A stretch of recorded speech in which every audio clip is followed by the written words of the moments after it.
Кылмыш фактыларды жаналарды жөнгө салуудагы ыкчам иш-аракеттер ТВК программасында. Саламатсыздарбы, студияда Жадыра Түлүкиева.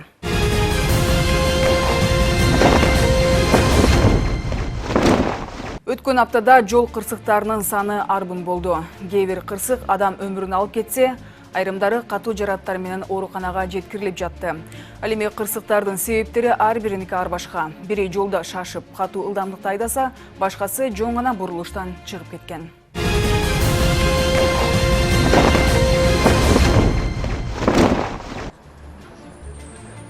Бул болсо 30 январда таңкы 4:30 болгон окуя. Борбор калабыздын борборунда Байтек Батыр менен чүйгөчөлөрдүн кесилишинде эки унаа сүзүшөт. Кагылышуудан кийин бири арыкка барып кирип кетсе, экинчиси аңтарылып кетет.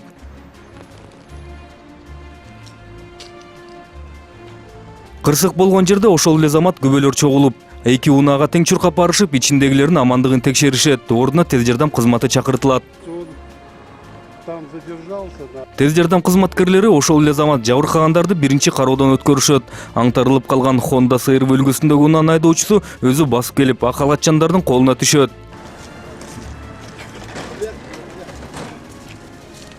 Ал эми экинчи унаанын жүргүнчүлөрүнүн бири тактаганда жаш кыз катуу жараттарды алгандыктан аны көтөрүп чыгууга мажбур болушту.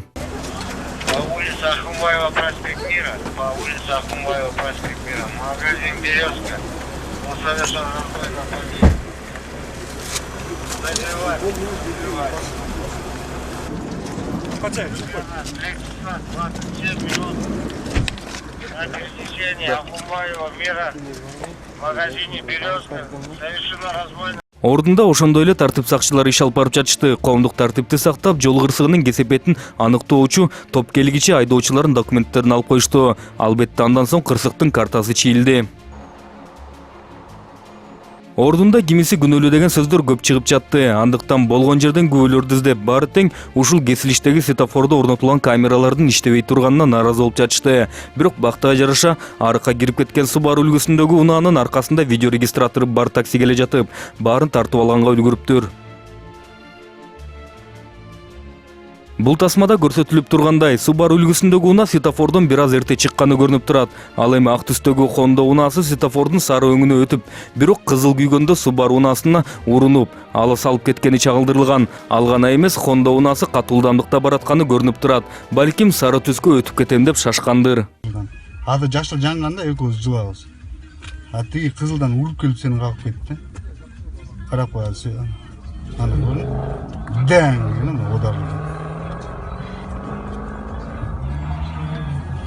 Subaru үлгүсүндөгү унаанын айдоочусу жана жүргүнчүлөрү жаш балдар болсо, алас алып кеткен Honda унаасынын айдоочусу 27 жашта экени айтылууда. Жана болжол маалыматтарга ылайык ички иштер органдарында кызмат кылары божомолдонууда. Кандай болгон күнүдө кырсыктын кесепетин эми тергөө аныктамакчы.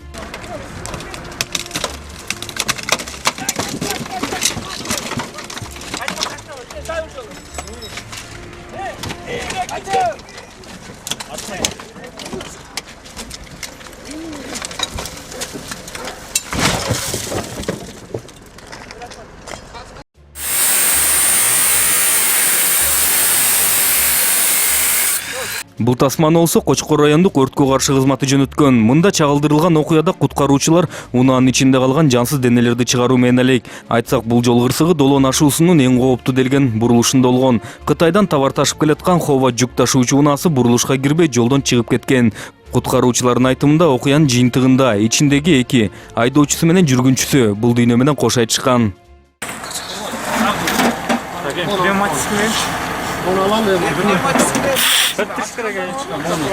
Çatko değil. Akın surbaylı.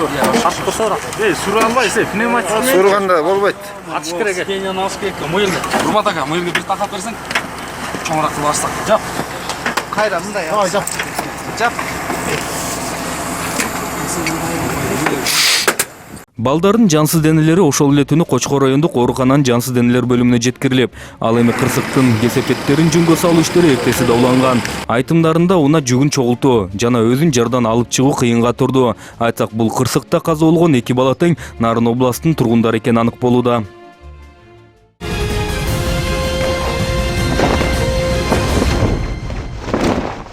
Кайгуулчулар адаттагы иштерин улантышууда. Жол тартибин бузгандарды аныктап, мас абалда унасын башкаргандарды тартипке салып келишет. Албетте мындай аракеттерди бири оюн көргөнү менен спирт ичимдигин ичип алып, жолго чыгуу бул жогоруда айтылган кырсыктардын себеби болушу мүмкүн. Аныктан мындай кырсыктарды алдын алуу аракеттеринин үзгүлтүксүз жүрүп турганы жакшы. Алдыдагы сюжетте кезектеги каармандарыбызды көрсөтмөкчүбүз.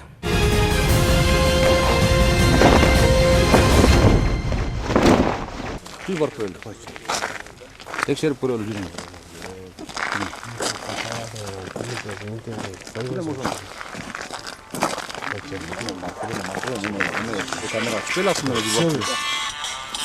Целый полковник. Полковникти да ушинтесиңби деп жаткан айдоочу мындан бир аз мурда эле кайгул милициясы тарабынан колго түшкөн. Албетте анын текшерүү учурунда спирт ичимдигинин жыты келип, аны наркологияга текшерүүгө алып баралы дешет. Бирок өзүн полковник деп тааныштырган байкебиз баш ийгиси келбейт. Албетте анын колунан жетелеп барууга аргас болушат. Жүрбөйсүз байке. Келin жардамдаш болуңуз.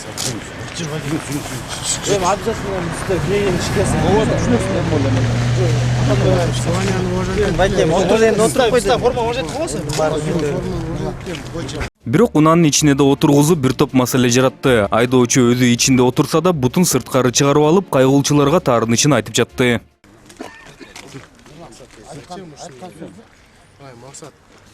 Bir günü bul diye politik cumhuriyetler etkiç politik cumhuriyetler diye işte. Hem oşon olsa hem etmez. Ne gidile politik cumhuriyet. Kaç var formasıyla aklınız şu bismillah sans.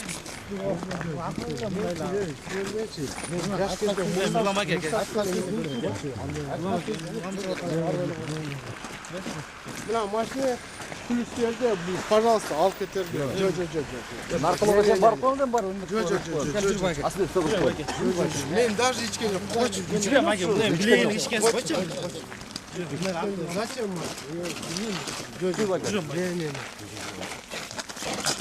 Jojo, anda boldu. Koy.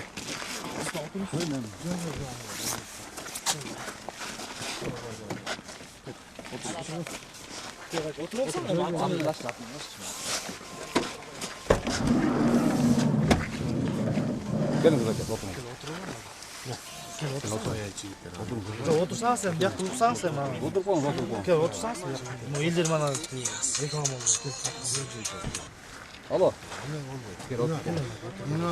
Вот, налево. Зачем? Gelin Michael. Gel oturmayın. Налево надо. Университет маңдайында. Otur. Hem oturmayız. Давай oturmayız. Otursan şöyle şöyle başlayalım. Otursan şöyle şöyle başlayalım. Gelin geri oturmayız.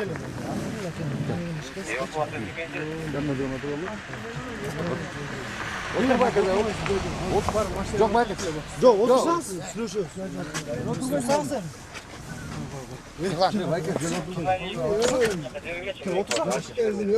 Koyayım. Sinot var mı ki? Boldan. Gelin oturmayız. Normal.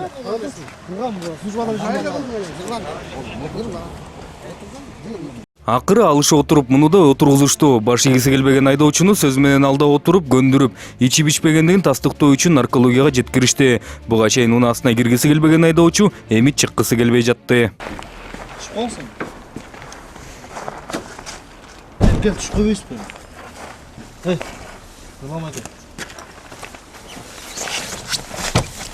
Текшерүүгө келгенде да кыйынчылыктар болду. Полковник байкебиз бул жактан да анысын айтып, жоопкерчиликтен кетип калам деди окшойт. Жашаған деп айтты. Siz bizden adınız kim? Benim adım polkovnik Alçiyev. Assalamu alaikum. Qandaysiz? Aleyküm selam. Yaşar. Baka, nima? Familiyangizni aytib qo'yasizmi? Alçiyev Birlam. Yaşagan joyni aytib qo'ying Nurman. Yaşagan joyingiz. Yaşagan joyingizni aytib qo'ying.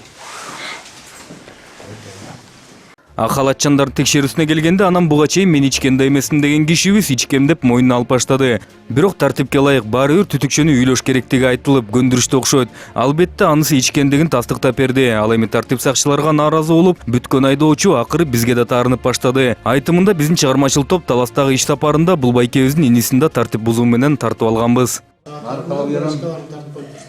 Каякта? Таласта? Кайсын кимде эле? Ана барганда айтам. Кимиси эле? Кайсы? Көп учуу болгон да. Аякта көп случай болгон эми кайсынысы? Чалсаң ошол жакта калган. Кандай аракеттерди көрбөсүн байкебиздин унаасы айыпына токтотуучу жайына жеткирилмей болду. Бирок ал жакка жетиш бир аз маселе болду. Немеге барып көрдүм. Стоянка машина барып коюп коюңуз. Жүр отуруп кой дейм. Анан кетесиң ба? Жүр барып кой. Мен билем кайсы стоянка барасың айтпай. Азыр ушу бош үйдүбүз деп ал. Бошун карайбыз. Жүр. Каякта? Айтпай кайсы стоянка барасың. Барбай. Байке жүрүңүз. Жүрөм бар. Сөңмөлөсүз жүрүңүз. Жүрөм байке. Жүрөм байке. Жүрөм. Байке жүрүңүз. Мен бирламай кет. Ой, бирламай кет. Жүр бас машина. Жүр.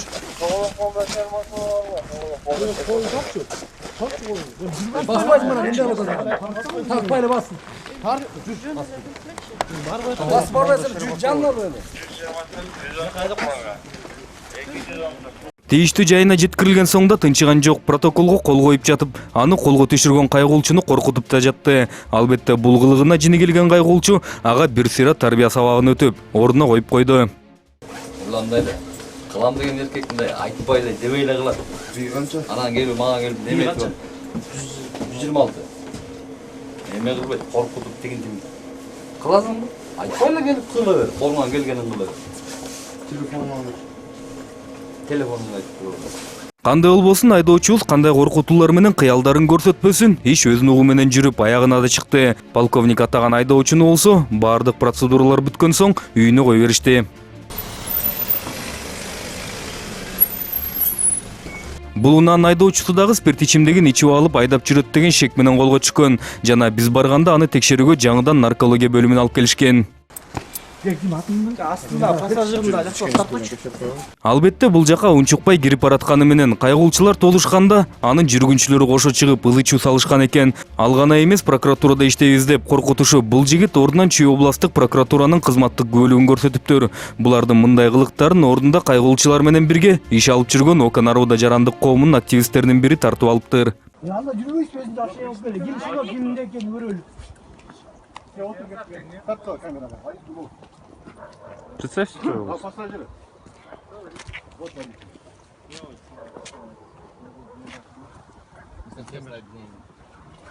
Просто наблюдатель. Нормально? Качып жүрөсүң? Качпай нормально сүрөшпөсүң. Чыгып нормально? Кечирим сураганда эмне үйгө жетейин деп калдың беле? Кандай? О, мынам Алматинкага чыксам эле жетим экен. Айдабады. Соот такси чакырды. Мен сага дагы айтып атам. Машинаңа отуруп койду акыр ызылдабай. Макулбу? Жок, соот такси чакырып айдап кетпейсиңби? Водитель маспы? Жо, мен азыр чакырам мен. Уш жерден такси Анан чакырам. буга чейин эмне ойлонгон жоксуң ушуга чейин? Жо, мен азыр такси чакырам, айдап кетем уш жерден. Жок, сен буга чейин ошо чыккан жериңен айдап кетпей белең, дос. Жо, мен могу жерден эле чыктым да. Какая разница? Аз деген мен деген кызыл аскерден келген чекти деп аткан. Мен Келем, хорошо, отур жер. Наркология текшерип аз мен немеге мына такси Жок, чыгып такси коюн. чакырып алган, мен жеткизип коем өзүм. Отур жер. Жок. Мен сага суранып атам, Командир, отурсаң, командир. Всё. отуруп койсоң, Всё. суранып атам. Чыгыңызга, Машинага отуруп алган. Ал гана эмес, ордунан унаанын жүргүнчүлөрү унааны алып кетип калышпасын үчүн капотун жулуп ачып, аккумуляторун ишке жараксыз кылып сала алды дешкен экен. Албетте бул кылыгынын айынан унаасы талкалангандан башка пайда көрүшкөн эмес. көрдүм, аккумулятор дилеммасын ажыратышып. Ким жабады? Өзү уштап алып кетеби? Эмне жалбай калды?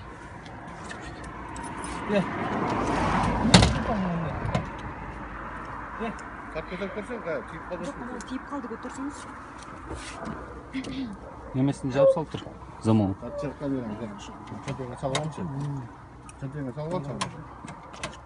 Tamam, tart koysаңыз.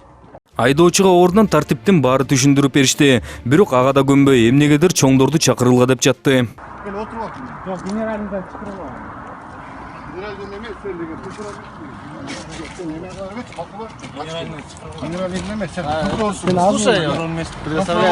Прокуратура, да? Жок, прокуратура эмес, генеральныйдан чакырылды. Генерал эмнеге чакырам? Сен сотрудниксиң. Жок, сотрудник эмесмин. Кандай болгон күнү да ичип ичпегендигин текшерүү үчүн тийиштүү жерге жеткирилди. Бул жактан анан буга чейин чоң болумуш болуп жаткан айдоочу тынч баардык процедураларын өтүп, ал эми буга чейин тартип сакчылары менен алышып жаткан достору ар кайсы жактарга жашынып алышканбы көрүнүшкөн да жок. Бери кара. Мына могу песочный сад жүрөсүң. Үйдө угулбай жатат. Камера ашып алып кайсың? Угулдар угулуш керек. Бул жактан анан өзүн алгач прокуратурада иштейм деп жоопкерчиликтен качам деген 1991-жылы туулган Элтемир Мукашевдин ичкендиги да тастыкталды. Андыктан кийинки барчу жер айыпына токтотуучу жайы болду. Бул жактан гана анан буга чейин тартип сакчыларды сөгүп, ишине тоскоолдук жараткан айдоочунун досун көрүүгө мүмкүн болду. Жашынып жүрүп, бул жактан гана чыгып берди. Сотрудниктер сөгүп. Жокулан кимди? Яғни ушу камерын пассажир. Ким аты ким эле? Сөгүнүп сагынып сотрудниктер сөгүп. Сагынбай. Сіздер сөгіп атқаныңыз үшін Сізде сөкпеймін. ешқандай сөкпейбіз сізді. Байке, сіздер мені сөккөнүңөр үчүн сөктүм. Жок, биз деген кандай жумушчу багында жүрөбүз татынакай. Сизге Байке. сиз биз деп кайрылып атабыз. Антип Эми бичкенин чеги болот да. камеранын астында антип беле койсоңуздар хорошо, байке. Камеранын астында эмес, сен ты в данный момент пассажирсиңби? Жигит. Мен байке свидетелмин. Свидетельсиңби? Ну ты же пассажир, правильно? Какого? Машинада отурдуң беле пассажир? Пассажир деген не имеет права в ночное время суток выйти и оспаривать сотрудников, знаешь, да? Общий обязан водить. Сен машинадан түшүп атасың, бул машинадан. Бул машинадан түшүп атасың. Сизде камерада бүт зафиксирован бияктачы. Бул машинадан түшкөн жокмун. Эгер өзүңүз билсеңиз, окуңуз, ошол жерде отуруш керек болот машинада. Бардык процедуралар аяктап протоколго кол коюуга келгенде анан айдоочу макул эместигин билдирме болду. Наркологиядан ичкендиги аныкталса да протокол менен макул эмесмин деп кол коюп койду. Ал гана эмес, мен эч жерде иштебейм деп чыкты. Там свидетель. Я общественный. Был. Раньше. Сама говорил, что я удостоверение. То есть вы показывали удостоверение, которое не является подлинным, да, получается? Да. Поддельное удостоверение показывали? Нет. Просроченное. Общественный. Просроченный. А вы не должны были сдать его? А? Вы должны были сдать, нет? Нет.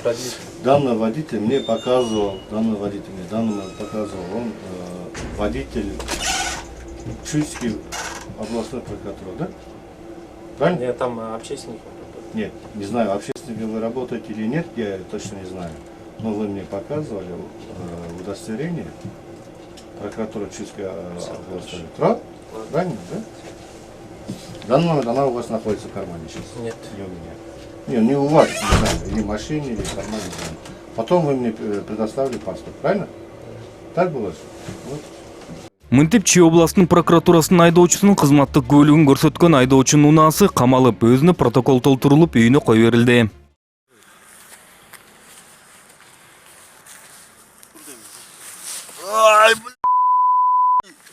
Кайрова, братан. Дос булам. Өзүмөн ашык. Бул тасманы болсо Ысык Көл областык кайгыл милициясы жөнөткөн. Мында кайгылчылар Каракол шаарында токто деген буйрукка баш ийбей качып кеткен унааны ээрчи отуруп колго түшүрүшкөн. Албетте анан унаадан спирт ичимдигинин жыты келген айдоочу чыгып, ордунан да баш ийбестик көрсөткөн. Отур арды. Отур, не подчиняй кылба дейм, отур. Ай, ич болупсуң, эй. Братан, сиздерге балалуу болгонсуздар. Я. Токтоп кой да анан качпай, не подчиняй кылбайчы. Азыр могу столбан сүзүң. Жеткип кой дегенден эле ошонун Ой, столбан сүзүп алсаң эмне болот эле айтсаң азыр. Айтпа, мен өзүмдүкү болсо мен макулмун. Мынтип колго түшкөн айдоочу спирт ичимдигин ичип алып, рулду башкарганына ар кайсы шылтоолорду айтып жатты. Бир туруп балалуу болгом демиш болуп, кайра дос баламды жеткирип жаткам деп жатты.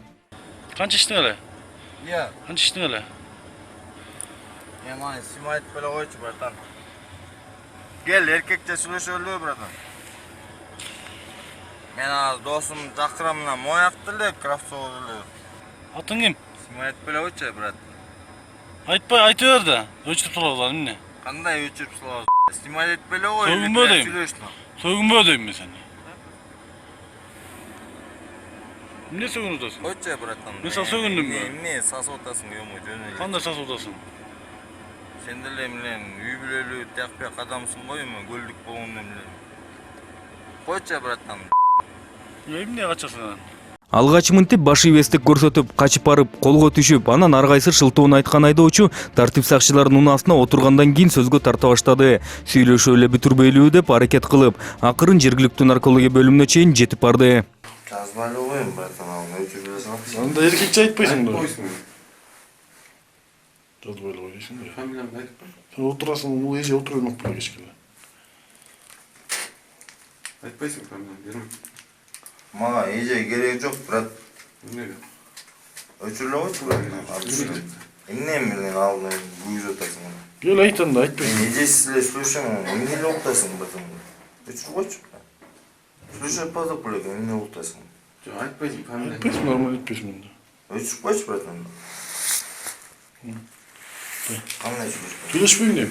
Мен сиз менен обращение алып братан, муну. Эмне ал обращение аласың? Прямой обращение алып сизге, братан. Эмне ал? Албетте текшерүүдөн ичкендиги тастыкталып, айдоочунун унаасы камалды. Ысык Көл областык кайгыл милициясынын 2-чи ротасынын кызматкерлери мынтип дагы бир кылмыштын бетин ачышкан экен. Тактап айтсак, бул айдоочу айдап жүргөн Mazda үлгүсүндөгү унаа мунукудай эмес болуп чыгып, унаасын жоготкон ээси эртеси күнү гана милицияга кайрылып, айыппуна токтотуучу жайында турган унааны кайра кайтарып алыптыр. Ал эми түндө колго түшүп, ар кайсы шылтоону айтып, тартип сакчылары менен ордунан бүтүрүп кетүү аракетин көргөн айдоочу болсо, буга чейин да урурлук менен соттолгон Эрмек Термечиков аттуу жигит экени аныкталды. Учурда тергөө иштери уланууда.